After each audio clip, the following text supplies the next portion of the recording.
You're watching GNN, the show where you... On the docket today, Wilden reviews the bulk of the E3 announcements. They should have just put him on stage. Then, Richard gives us the gaming news. He knows all when it comes to leaks and spills. After that, Project Supervillain gives us the lowdown on the sweet, sweet July releases coming up. Prepare your wallets. That's all coming up on GNN. Now for your favorite host, Sarah Jewell.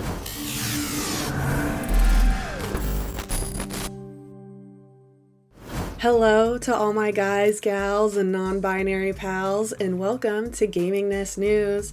I'm your host, Sarah Jewell. Happy to be here this week with you all. Welcome to another awesome episode, and yeah, let's get right to it.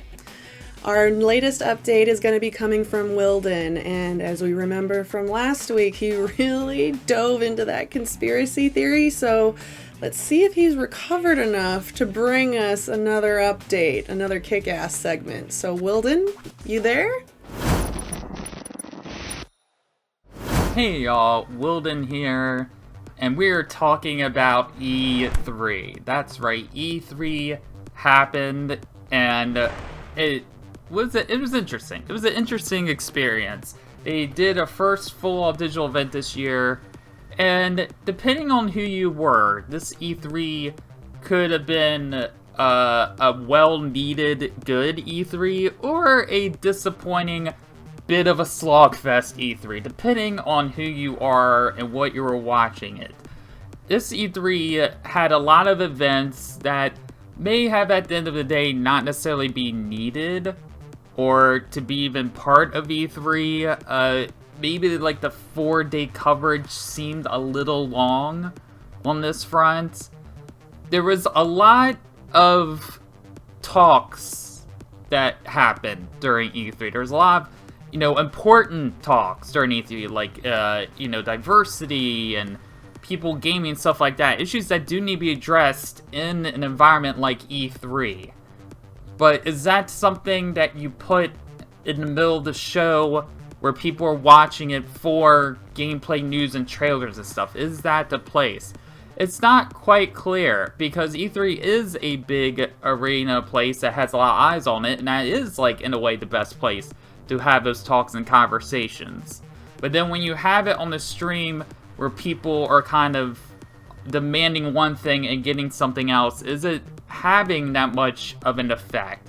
Are those people caring? Because I've seen that in a lot of the chats, even like during things like that, a lot of the chat unfortunately was kind of like disrespectful of these things. They weren't really paying attention. They just like, anytime there was even a conversation just about like working on the game or like game development, people are like, oh, this is a snooze fest, let's move on, I want to see gameplay, I want to see trailers, I don't care about talking with the people who made the game and stuff like that. Is it like a very mature way to do about? No, but at the same time, E3, I don't know if it is the best place to have those conversations in the show portion.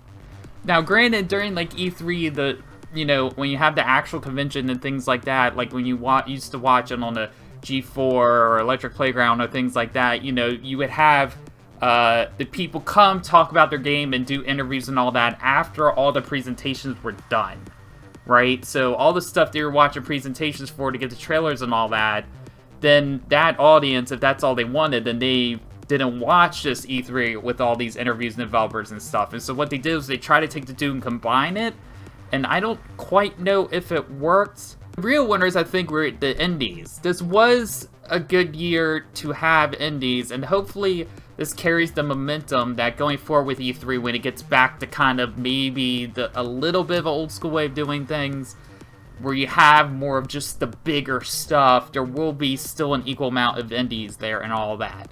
I know a lot of this audience here, when indies came up, some people like indies, but some of the audience was a little bit like, we don't care, we just want the big stuff. That's what E3 for, is the big stuff. We don't want the, and I hopefully over time this starts to change a bit. And hopefully during these E3 things, when there's live coverage again, more indie games get talked about, mixed in with the big games, and it's not like split into sections or anything per se. It's all kind of flowing together. I think that's where it's headed in a way. Because there was a lot of indie showcases here, And you do need that to showcase this indie games, but you can also kind of interweave them within some of the bigger presentations, which they kind of did a little bit. The only thing, too, that also was great about that is, and in the good or bad way, is that there were so many indies. Sometimes, like, I don't know about y'all, but I was, like, building up my wish list of all these indie games. I'm not much of an indie gamer, but there was a lot of good ones this year that, like, caught my eye. I was like, oh, I'm gonna do this, and then you have demos, and you're trying to keep track of everything, and some indies were at other ones, and every indie showcase at least had a couple games that were never seen at the other showcases during E3. So each day when it had an indie sort of thing, there was a little bit differentiation there, which was nice.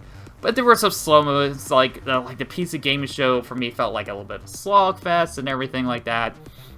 But I think overall, this E3 kind of gave them a good idea of where to go for the future and how they are going to do coverage set for the future. Because I think one of the other big problems for me was I was seeing a lot of the same games at a lot of the same conferences, and it almost made some conferences like null and void in a way. Like Gearbox was like, oh, here's the thing about the movie. It's like, okay, but like the whole thing was about that. Then they show, you know, another quick trailer for the Tiny Tina thing, but that was seen at Game Fest, and it's the exact same thing. So they were like, oh, we announced, you know, this other game's coming back, and they did it in a weird way, but I was like, well, what was the point of Gearbox? What did they do?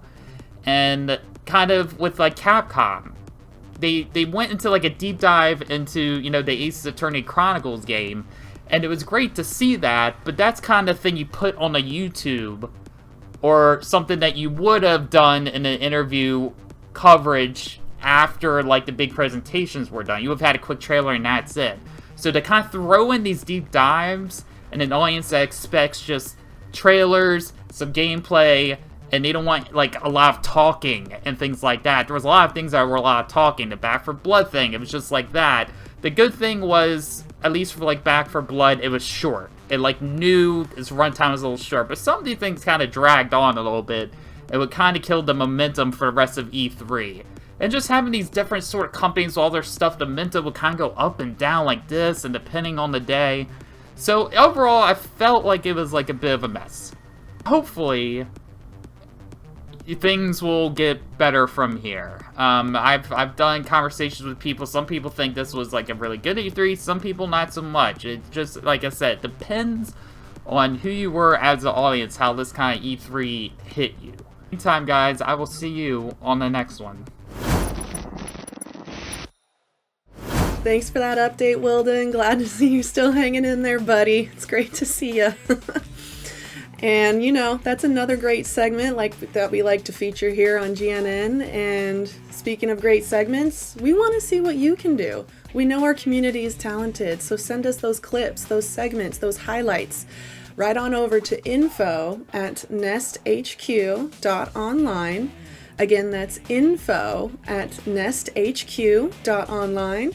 You could be a featured player of the week, like here.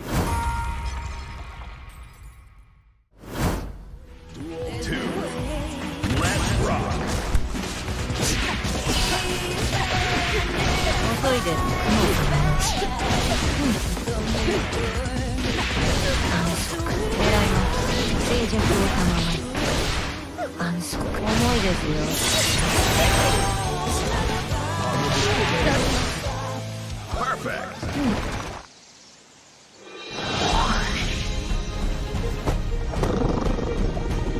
ダメ、ここはイグアスじゃないんだよ。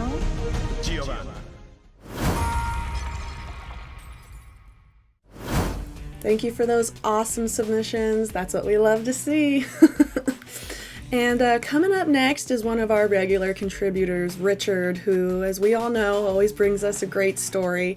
And I'm sure this update is going to be just as good as usual. So come on, give us those details, Richard. Let's see what you got. Whoops, better put on my newsman fedora here. As you already know, this is Richard with some little bit offbeat gaming news that you may have missed hot off the presses. You know Control. You loved Control. Hell, I made an entire video for this show once about how much you should play Control. Well, for those that did and are looking for more, 505 Games can definitely sate some of your hunger. Not with a sequel, mind you, but with a brand new online experience. Polygon reports that Remedy Entertainment is producing a title under the codename Project Condor and is going to be a 4-player PvE game set in the oldest house. This is literally all we know about the game so far, as details are being locked up tighter than an object of power. Not exactly what I would have thought the team would give us, and especially so soon, but any more lore about the existence of the oldest house can definitely help scratch that itch. At least until we get a little more time to get a proper sequel ready, which is also apparently in some form of production as seen by this statement as well. And this is the first news that we have officially gotten from Remedy about a proper Control sequel, and that is incredibly exciting. More news on this topic when it comes in. PlayStation 5 owners, the lucky dozen of you, can look forward to a few definitive experience for some of their favorite games on PlayStation 4, like Spider-Man, the soon-to-be-released Death Stranding, and hopefully by the end of the year, Ghost of Tsushima. Ghost of Tsushima Director's Cut has been rated by the ESRB, even though it has not been officially announced at all yet by Sony or Sucker Punch. Much like we've also seen with Horizon Zero Dawn, we can speculate that we may see a PC release alongside this title, and that would excite a lot of players who got to miss out on one of the best games of 2020. But according to Screen Rant as well, a domain for Ghost of Ikishima has been discovered, and it's speculated, again, it's all speculation, that this will be a full standalone side title, much like Spider-Man's Miles Morales, which would theoretically be included in the full Director's Cut version. We'll have to wait and see on this one, of course, but that sounds incredibly exciting. Konami is taking a break from ruining their game franchises with pachinko machines to possibly ruin yet another one of their beloved franchises with a mobile version of their next Contra game, Contra Returns, coming out on July 26th. The arcade original is getting the modern touch-up as you could expect, including new weapons, characters, and such, and will also include new storylines and over 200 total levels, as well as a one-life mode if you are some kind of masochist. To me, this sounds sort of like a Diablo mobile situation. Do you guys not have phones? Yeah, you guys all have phones, right? And a way to try to get Konami a cheap and cost-effective way back into the gaming collective consciousness positively. But as it is always with modern Konami, it will be too little, too late. And that is it for my odd gaming news that you might have missed for this week. I will be back next week to deliver some more weird news. And of course, now we can go back to our show. Listeners say that new programming is, quote, less for outcasts, more for weirdos.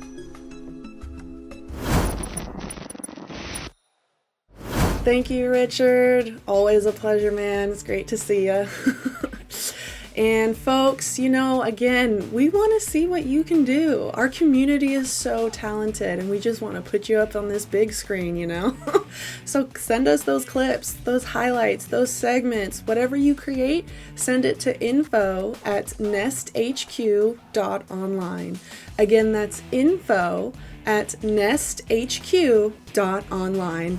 And up next, we're going to another regular contributor, a crowd favorite, Project Supervillain, who's bringing us the latest July releases. Let's see what those top 5 are. What's up, everyone? This is the Project Supervillain News Update. Thank you for staying tuned in to GNN. We're your hosts. I'm Mark Drifter. I'm Killboss. And it's that time of month again. We've got another top 5 releases for you guys for the month of July. And you know what? Let's just not waste any time. Let's hop right into it. Number 5, Monster Hunter Stories 2. So, Monster Hunter Stories 2, this is definitely a different sort of vibe from your typical Monster Hunter game. This one will be coming out on July 9th for the PC and Switch, And speaking of a different vibe, it is definitely got like a Pokemon style going on to it. You'll notice that right away with all the pre-release material, and if you've played the previous one, it's apparently similar. Yeah, very, very cutesy anime style, very much a separate game from the original Monster Hunter. You can tell just from looking at it. But that being said, you still got all of your monsters that you're familiar with, and a lot of the things carry over, including Monster Hunter Rise, which was released earlier this year on the Switch. But exclusively on that, so you won't be able to do the cross-compatibility on PC, sadly, but maybe that'll come later if they decide to release the Monster Hunter Rise on PC. So in typical Monster Hunter fashion, you will be creating a character and you'll be able to customize their appearance and their armor throughout the story. Something that they are adding that's a little bit new, though, is the ability to ride monsters, and with that will come your riding actions, which is basically dependent on what kind of mount that you have, but you will be able to do different actions, whether you're riding a ground-based, aqua-based, or air-based monster, and I think that'll add a lot of neat dynamic additions to the game, and I'm hoping it looks like it plays into the combat as well. It does, and it also looks like it's going to be something you use to uncover secrets and stuff around the map. It's actually got a turn-based style about it for its combat, and it's an RPG, so it's going to have lots of like different elements of upgrading there too. There's also going to be a 4-player versus mode. It's like a battle mode, and that is going to have a bunch of other different modes within it, different game types and such. There will also be a co-op, and that will contain exclusive quests that you can only access through the multiplayer. But that's really all the info we've got for Monster Hunter. We're not huge Monster Hunter people, and this specific version of it isn't the version we would play personally. We like the more gritty style where you get to kill the monsters and eat them and turn them into armor and stuff. But in this game, monsters are friends, not food. Remember that. It's happy. Remember, happy game, happy times. Anyway, let's move on to the next one. Number 4, Chernobylite. So we've got this game coming out July 28th. A couple of the other ones you'll notice are around the same date. But anyways, this was coming out on the PC, PS4, PS5, Xbox One, Xbox Series S and X. And this game is actually kind of a blend of different game styles. It seems to be mainly like an FPS horror survival game, but it also features stealth. There's base building, crafting mechanics in this game, and it appears to have some sort of possible extra dimensional threat. This is not just roaming around like the heavy radiation infested area. This is going to have something more to it, I think. Don't quote me on that, I'm not 100% sure, but it definitely does look like it. Yeah, so definitely there's probably going to be some spooky shit going on, judging by some of the stuff we've already seen about the game. It also looks like the combat is very unforgiving and very brutal, and that's an okay thing by me. I like a good challenge. I don't like to just be able to breeze through FPS games, so I very much welcome a challenge in that area. Also, RPG mechanics, so that's something that we have been seeing more and more combined with FPS games these days, and I am all for that because RPG mechanics just allow you that extra bit of freedom to build a character that plays the way that you want them to. So yeah, I am looking forward to seeing how that plays out in this kind of game. So you'll be acquiring skill points and stuff from some of the people that you can have tag along with you, and that'll change the way your character will play. And also, this game seems to feature some branching story paths, and it seems to have a plot point system based on actions, like some sort of karma system.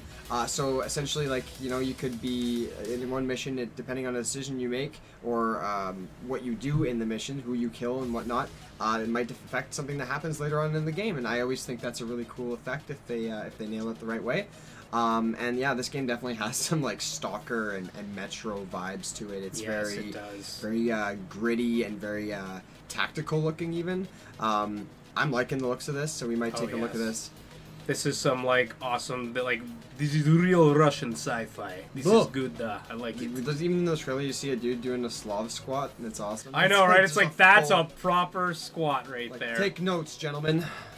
Number 3, Neo: The World Ends With You. Coming out July 27th. Just like some of the other games, again, right at the end of the month. Got this game coming out on the Switch and the PS4, and it appears to be coming out on PC later in the year. Don't have an official date for that one, but it's very different from its predecessor. I'm not a fan of the game, like I haven't played it, but I am definitely interested in it now, because we took a look at the gameplay of this and the trailers and stuff, and it was like, oh, okay, that's really cool. It's reminding me a lot of Persona 5 in certain ways, but it definitely has a a different style to it altogether. Like apparently it's got a very big focus on like music and stuff in this game. A lot of cool music, by the way. The EDM and like some of the metal we were hearing was pretty nice. Yeah, it's pretty good. Um, It's like, think of like if you took Jet Set Radio Future's soundtrack and you gave it cocaine. It's also reminding me of Persona, where you're gonna have like dungeon areas, and then in like Shibuya in Japan, you're gonna be doing like quests and puzzles, talking with other people, and apparently you can read people's thoughts too on the streets and stuff. And it does appear to be an accurate portrayal of Shibuya from what I understand too, so that's pretty cool. They tried their best to get some of the landmarks in there and, you know, make it as to scale as possible. I want to add though, it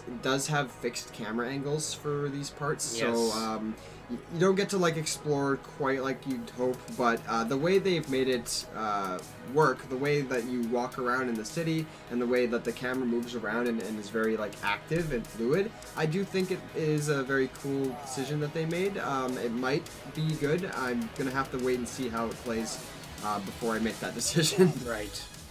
So when you actually get down to getting into battle in this game, you'll actually be controlling pretty much all of the characters simultaneously. Each one of them will correspond to like a button on the controller, and you can string their attacks together and make combos, and that can actually get you, you know, a meter built up that gives you more powerful attacks. It looks super stylish and awesome, and you can even change every character's attacks with these equipable pins that you have, and each one of them will have different effects, you know, whether it's ranged or melee or some sort of AoE. It all looks very awesome, very stylish, and that goes right along with its super eclectic and amazing soundtrack. Like, we've already told you about that, but goddamn does it ever suit the game. It is so good. Honestly, yeah, this game is very fast-paced, I gotta say. Like, we were watching some of the trailers and we couldn't even figure out what was going on. It was like watching League of Legends tournament for the first time. Yeah. But then when we started to actually take it in a bit, we was like, oh, okay, I kind of understand what's happening now. And it's just very fast-paced and very fluid, and it looks like a lot of fun. So definitely take a look at this game if you're into like that JRPG style. And then the artwork also looks amazing, I want to say too. Just a quick add-on at the end there, but Not yeah. just the in-game graphics, but the actual 2D art that they've drawn for the game looks like amazing. I like it. Let's move on to the next one. Number 2, Eldest Souls. So, Eldest Souls will be coming out at the end of the month, again, July 29th. That's coming to PC, Switch, PS4, PS5, Xbox One, Series S and X. So, just judging by the title alone, you can kind of tell that it's a Souls-like, but this one plays from an isometric view, so still third person, but more akin to Diablo in the way that it looks. And that also plays in with the pixel art too. The pixel art in this game is fabulous. It really reminds me of the gritty style that Diablo 2 used to have, but just like moved down to an 8-bit version instead of like a 16-bit. But it looks fabulous. I love the atmosphere that they have been able to create with just a solid art style. Very beautiful pixel graphics. This game features a lot of easy deaths, as you'd imagine, so you're gonna die very easily. The bosses are going to kill you in 2 to 3 hits apparently, and I don't know how quickly you're going to die to the vermin and stuff like that, the lesser enemies, but we'll see. I have a feeling it's going to be pretty unforgiving, just like the bosses, and in these boss fights, I think you're going to see some multiple stage fights. If you beat the guy, don't think you beat him, because he's going to get back up and he's going to be stronger and kick your ass. Yep. That's typical to these kind of games. Oh, fuck yeah. And then when you beat these bosses, apparently you claim some of their power and level up that way, so that's pretty cool as well. A lot of other games do stuff like that, but it'll be interesting to see what kind of powers these bosses have and that you'll get to harness. So this is a faster-paced hack-and-slash style game. Again, we all know Souls is known for its hack-and-slash combat, but there it's a little bit slower. This one, you definitely notice there has been a speed increase. It is simple to control, but you know, it's still very fluid and still full of enough options to make sure that you don't get bored. One of them, for example, is the only way to really regain health in the heat of battle is the Bloodthirst ability, which basically you have to fill up by attacking and then you activate, and when you hit the enemies, you gain health back. But again, you also have to be careful because they can strike you back and do like basically half your health bar in a single hit, so you do need precise timing to use a lot of the skills in this game. Speaking of skills, this game features skill trees, so you are going to have some RPG-like mechanics there, and you're going to be able to change some of the abilities that you have and choose between different ones and maybe change your stats up. It appears there's 3 different kinds of trees, I believe. There's an offensive one, a ranged one, and a defensive one. So you're going to have a couple of options there for your style of play, which is always good. And it appears the reason that they kept it as simple as it is without delving too much into the customization and mechanics of it is just making sure that the player still feels like they have enough agency in their own skills to be able to beat some of the challenges, and that it's not all just being done by all the tricks you've unlocked and stuff like that. So I think that that's a good way to develop a hardcore combat game. So definitely looking forward to this. If that's your thing, make sure you pick this one up. Let's move on to the next one. Oh, we've got an honorable mention. Doki Doki Literature Club Plus. Okay, guys, this game, we're cheating with this one a little bit. It is technically coming out in June the 30th, so actually this game will be out by the time this video launches. Yeah, this game, we're kind of breaking the rules a little bit, but I had to because I just played the first version of it myself, and it's very, very intriguing. It is a psychological horror experience like none other. I will say it's also coming out on PC, Switch, PS4, PS5, Xbox One, Series S, and X. It was only out on PC before, and that's like why they're renewing it now. They're launching on all these consoles, and they've added a bunch of new stuff to it. So when it comes to additional content, this new package is going to include some updated full HD visuals. There's going to be 6 new side stories, and 13 new music tracks are coming along with that as well, and there is also 100 plus unlockable art images. I'm assuming that's something people have been clamoring for. Yeah, I can't imagine like people would be too upset about getting some cute pictures of anime girls, but you know, like, it's just extra stuff to unlock. I don't think anybody's going to complain about that. If you're not familiar with this game, again, I'll just quickly explain. It is a point-and-click kind of visual story game. It's kind of like a dating sim for the first few minutes, and then it gets, well, not first few minutes, for the first, like, half of the game almost, it's building characters and learning about the story, and, like, there's small little things that hint it's a psychological horror game, and then at a certain point, it's just, this is a horror game. What a twist! Yeah, it's weird. So don't be fooled by its cutesy tone. It is very, very disturbing, and you know it's not for the faint of heart. That kind of stuff, and you know, look forward to this game because we're gonna try it out. I'm gonna make this guy watch me play it. Play it if you want nightmares. Yeah. I'm gonna get drunk. Number 1, The Ascent. So we got The Ascent. This was definitely one of the coolest looking games that was showing off. Yeah, exactly that. That's The Ascent right there. Up. That's exactly... He's not lying. That's what you do in the game. We ascended this list, and now we're at number 1. We're at number 1. So yeah, this was definitely one of the coolest games that we saw this year at the Microsoft presentation. The Ascent is coming out on July 29th, and that will be coming out for the PC, Xbox One, Xbox Series S and X, and it looks like it is exclusive to the Microsoft platforms. Yeah, you're going to see that on day 1 Game Pass, so I'm excited to try that out later in the month because I have that, and you know it's been a very nice service so far. I definitely recommend it if you don't have it already. Not a sponsor. Get Game Pass. Yeah, definitely. Anyways, the main gist of this game is actually it's another isometric game, so we like our isometrics this time around, and it's kind of got this Diablo crossed with a twin stick shooter kind of vibe going on with it, which is really cool. Kind of like Judge Dredd meets Diablo is the universe there. Awesome cyberpunk setting, which like we were looking for some good cyberpunk stuff ever since last year's. What? Sorry, I blacked out. Anyway, yeah. So cyberpunk, we like that stuff. It's good. Been craving it. It's good. Yeah, we've been craving it a lot. I need a fix. Anyway, 4-player online co-op. That's 8. 4. 4-player online co-op. It's gonna be awesome. We're and local. Local. That's a big highlight for me, guys. They don't do that anymore. I feel like why? Local games. We have the biggest screens nowadays, and everybody's got like freaking 70-inch plus screens. I feel like, and nobody's using the freaking co-op to the advantage. We were all huddled over these tiny CRT TVs playing Mario Kart, but now we have the giant TVs and we're not using them. It's like, we could each have our own fucking 27-inch. So this game does have a lot of RPG elements to it. There will be customization of your character and their appearance. There will be lots of armor and weapons that you can equip to your character, and of course a lot of those will also add to the appearance and the stats of your character. And not to mention, we will also have some upgrades and skills. We haven't really been shown anything too in-depth on what that might be yet. Just a few snippets here and there of the sort of things you can unlock. So hopefully we'll see a little bit more before the release date, but it is coming out very soon, in about a month. Yeah, so definitely if you are interested in this game, either check it out for yourself, get Game Pass or whatever, or just watch us play it at the end of the month on July 29th when that releases. I don't know if we'll be playing it day 1 or not, but we'll see. I'm gonna play it like pretty soon after it comes out. Yeah, it's definitely on the list, guys, so look forward to that. But again, if you want to see those streams, it's twitch.tv/ProjectSupervillain, and we do streams every Friday and Saturday, usually around 9 p.m. Eastern time, so we appreciate any new faces. But that's going to be it for our news segment, guys. Those are the 5 games, plus our 1 honorable mention. Go check them all out. They're all pretty much coming like the last few days of the month, as we mentioned.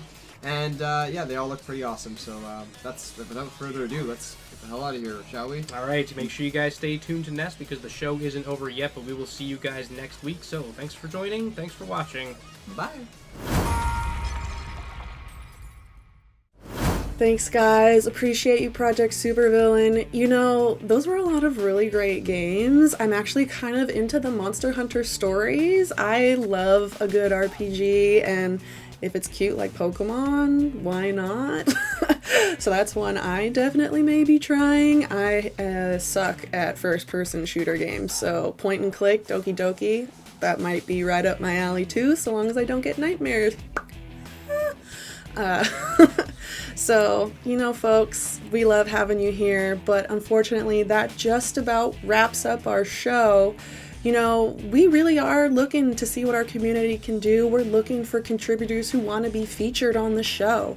If you like creating content, if you like creating news stories, we'd love to have you on. And be sure to keep an eye out for our upcoming tournaments. We'll be having some great stuff coming out to you soon. And make sure to check out our website, as well as our weekly updates, our broadcasts, all that good stuff. You're only going to get the notifications if you like and follow and subscribe. And if you need to know where to look, names right in the corners or below in the comments. So give us those follows and likes, and we'll be sure to see you here on a weekly basis. My name is Sarah Jewell, and it was really a pleasure to be here with you all. I'll see you next week, and y'all have a wonderful day. Bye.